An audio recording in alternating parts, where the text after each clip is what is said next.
स्वच्छ महाराष्ट्र अभियानाअंतर्गत परळी शहरातील मालमत्तेवर तसेच आपल्या दरवाजाजवळ ओला व सुका कचरा साठवण्यासाठी वापरण्यात येणाऱ्या डस्टबिनवर अथवा घरावर विशिष्ट स्कॅनिंग कोड लावण्यात येत आहेत।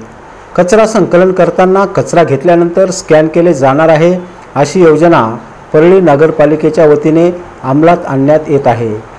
नगरपालिकेच्या वतीने प्रत्येक घरावर स्कॅनिंग कोड स्कॅन करून मग कचरा संकलित केला जाईल।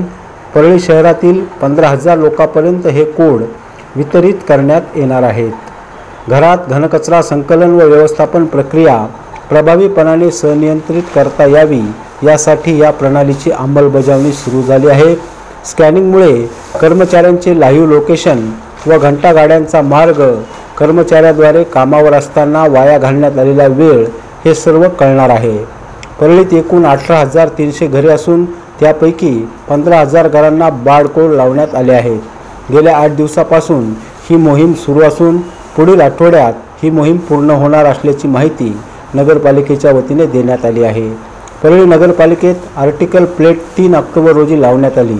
यावेळी नगरपालिकेचे उपमुख्य अधिकारी संतोष रोडे, अभियंता प्रफुल्ल साळवे व ITI कंपनीचे फील्ड सुपरवायझर समीर उपाते, रितेश राठोड आदी उपस्थित होते।